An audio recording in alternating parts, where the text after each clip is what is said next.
안녕하십니까. 한배국제결혼 전문업체 두물머리 조성우입니다. 오늘 주제는 저번에 저한테 상담을 주셨던 55세 중반 남성분 국제결혼 피해 사례에 대해서 이야기해 보도록 하겠습니다.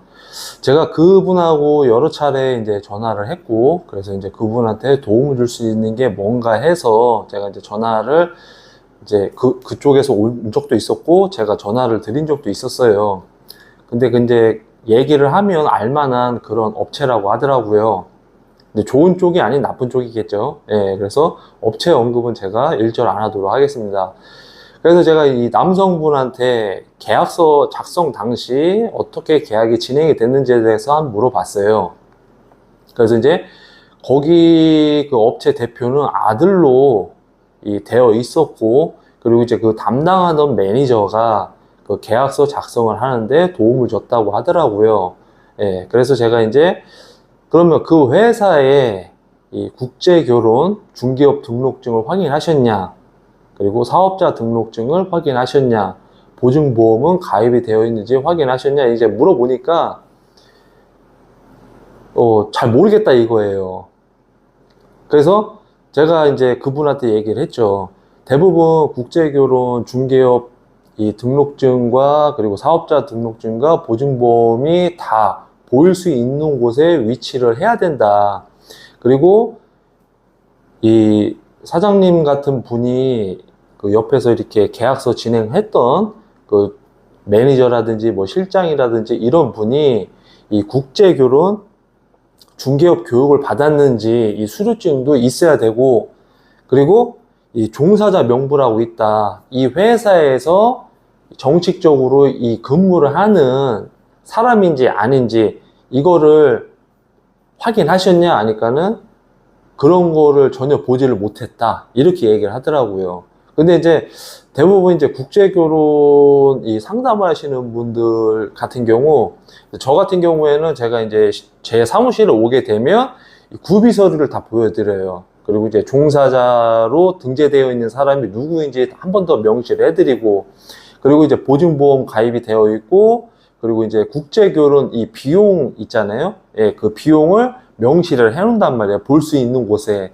그리고 이제 나중에 뭐 사건 사고가 만약에 발발한다라고 하게 되면 이 보증보험금을 어떻게 청구를 하는지에 대해서도 저 같은 경우는 이제 붙여놔요. 그렇게 돼서 먼저 안내를 한 다음에 이제 상담을 제가 하거든요.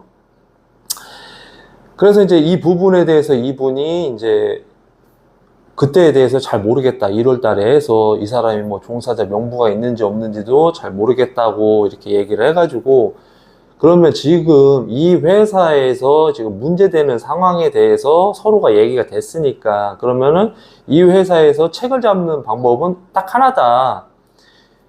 결혼을 했고, 그리고 결혼하기 후에 신부의 서류를 번역 공증한 걸 보여줬냐? 제가 물어보니까 보여주진 않고 본인이 얘기를 해줬다. 그래서 제가 이제 얘기를 했죠. 그러면 그 서류를 사진을 찍어서 보내달라고 해라. 근데 이 회사에 담당하는 대표라는 분이 하는 얘기가, 지금 그 서류는 한국에 있으니까 한국에 가면 내가 사진을 찍어서 보여주겠다. 이 얘기를 하는 거예요. 근데 우리가 제 경우 같은 경우 이제 베트남에 뭐 신부 서류 번역 공증한 거, 신랑 서류 번역 공증한 거를 가지고 혼인신고에 서류를 제출하기 때문에 이 서류가 한국에 있을 리가 없어요. 근데 이분이 이제 뭐 한국에 있다라고 얘기를 하니까 제가 볼 때는 이거는 뭐가 문제가 있을 수가 있다. 제가 이제 얘기를 했죠. 그래서 제가 그분한테 이 부분에 관련돼서 사건을 접수를 하십시오. 그리고 뭐 결혼도 했고 합방도 하고 다 했단 말이에요. 다 했는데 여기서 이제 그 신부 규책 사유를 어떤 거를 제가 제시할 수가 있냐면은, 부부로서의 뭐 합방이라든지 뭐, 그리고 서로 이제 뭐 만나게 되면 내 신랑이다라고 느껴진다라고 하면은 만났어도 뭔가 이렇게 뭐 부담을 주거나 아니면은 불편함을 주는 행동을 하진 않아요. 그리고 뭐 사랑을 나눈다고 할 때에도 정말 이렇게 뭐 뜨겁게 사랑을 하겠죠. 근데 뭐 관심이 관심이 없다든지 뭐 잠자리를 거부한다든지 하게 되면 그것도 이제 뭔가에 문제가 있다라는 거예요. 근데 이 여성 같은 경우에는 뭐 잠자리도 그렇게 뭐 거부를 좀 많이 했다고 하더라고요. 그리고 돈을 많이 요구를 했어요. 뭐 집에 월세서부터 뭐 용돈서부터 병원비서부터 그리고 비싼 아이폰을 선물해 달라고 해서 이 남성분이 또 선물을 해줬다 이거예요. 근데 여기서 더 웃긴 게 뭐냐면 업체 대표들은 신랑한테 고가의 선물을 해달라고 하면 안 돼요. 그리고 한 달에 주는 용돈 외에 그 추가적으로 돈을 달라고 그런 얘기를 안 해요. 예. 그리고 대부분 본인이 신랑한테 받은 그 돈을 가지고서는 생활비를 하든 뭐 자기 부모님한테 뭐 약값을 지원하든 병원비를 지원하든 거기서 알아서 하든가 아니면은 본인이 아르바이트를 해서 뭐 충당을 하든가 이게 이제 정상적인 여성들이 그렇게 하는 행위거든요. 그리고 지금 이 남성분 같은 경우에 이제 뭐 영상통화 너가 왜 나한테 이렇게 했는지 영상통화를 한다라고 딱 얘기를 했을 때에도 대표나 통역사나 그 신부가 이 영상통화 자체를 거절을 하더라고요. 그래서 이제 그 남성분께서 그 계약서에 명시가 돼 있어요. 그분이 뭐 저한테 보여주진 않았는데 그래서 제가 뭐 계약서하고 그 캡처 내용을 가지고서는 제 사무실로 한번 방문을 하시면 어떻게 제가 도와드릴지는 제가 한번 우리가 생각을 해보자 이렇게 얘기는 한 상태인데 그분 얘기는 그거예요. 만약에 이제 신부가 결혼을 안 하고 귀책 사유가 있다 했을 때 어느 정도의 비용을 돌려주겠다 이렇게 명시는 돼 있다고 하더라고요. 그래서 지금 이 상황 같은 경우 나는 이 여성이 나하고 결혼을 할 마음이 전혀 없다라고 느껴지고 지금도 연락도 안 되고 뭐 연락을 하면은 막 진짜 뭐 속된 말로 지랄 발광을 한다. 나한테 막 원망하고 막 이러는데 나는 그 사람한테 뭐 원망을 살만한 행동을 내가 한 적이 없다. 왜? 내가 지원해줄 거 지원해주고 그리고 신부라고 해서 자기가 최선을 다했다고 이제 본인이 그렇게 얘기를 했어요. 근데 이제 제가 뭐 그분 얘기를 듣고선 제가 말씀을 하는 건데 뭐 돈은 돈대로 쓰고 뭐 고가의 핸드폰 뭐 이런 거를 해줄 정도면은 그 여성분한테 남성분이 어느 정도 최선을 다했다 이거예요. 아무것도 안 해줬다라고 하면 막말로 뭐 이 남성이 잘했는지 못했는지에 따라서 어느 정도 판단이 되겠죠. 근데 지원할 거 지원해주고 해줄 거 해주고 선물도 해줄 거 해주고 했기 때문에 어느 정도는 이 남성이 최선을 다했다라고 지레짐작할 수 있다 이거죠. 그리고 어느 대표도 신부한테 뭐 고가의 선물을 해줘야 된다. 그리고 뭐 추가적으로 용돈을 더 줘야 된다. 뭐 생활비를 뭐 더 해줘야 된다. 그리고 그 집에 월세를 지원해주면 좋아한다. 이런 얘기를 안 합니다. 예. 그리고 저 같은 경우도 만약에 뭐 추가적으로 뭘 한다. 뭘 달라고 한다. 그리고 뭐 고가의 선물 요구한다라고 하면은 저한테 바로바로 얘기를 하라고 저는 신랑분들한테 얘기를 해요. 왜냐면 국제 결혼하는 데 있어서 남자들이 돈 쓰는 것도 많고 뭐 용돈 주는 거 뭐 기본적으로 뭐 작은 선물하는 거 이게 하나서부터 다 돈으로 움직이기 때문에 남자 입장에서 저도 그런 경험이 있었겠죠. 남자 입장에서 얘가 나를 돈 때문에 만나는 건가 이런 생각이 들면 안 되기 때문에 우리들도 신부들한테 이 부분은 정확하게 우리가 알려줘요. 그래서 너무 돈돈거리거나 너무 선물을 바라거나 하게 되면은 너하고 결혼할 마음이 전혀 없다. 그렇기 때문에 정말 마음 대 마음으로 열어서 서로 소통하고, 서로 좋은 게 있으면은 함께 나눌 수 있고, 힘든 게 있으면은 서로 도와줄 수 있는 그런 서로가 돼야 된다라고 우리가 얘기를 해준다 이 말이에요.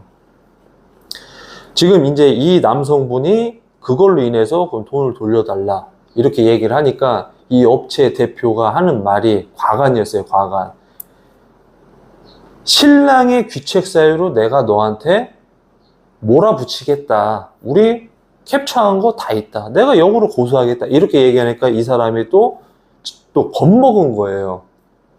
나는 잘못한 게 없는데, 그러면 막말로 이 신랑과 이 신부와 이 통역사가 세 명이서 공격을 한다 이거예요. 그래서 제가 걱정하지 말라고 얘기를 했어요. 본인이 잘못한 게 없으면 귀책 사유에 문제가 전혀 없고, 그리고 뭐 위자료 부분 있잖아요. 위자료 부분. 이 위자료 부분도 회사가 이 사람한테 5천 달러를 뜯어가지고 신부한테 주는 게 아니에요. 신부가 이 뭐 형사사건으로 본인이 접수를 하게 됐을 때 이게 사건화가 되면 위자료 해서 받아낼 수 있는 그런 안전장치를 마련해 주는 거지, 업체 대표가 너 귀책 사유 있으니까는 5천 달러 줘, 이렇게 할 수가 없다 이 말이죠.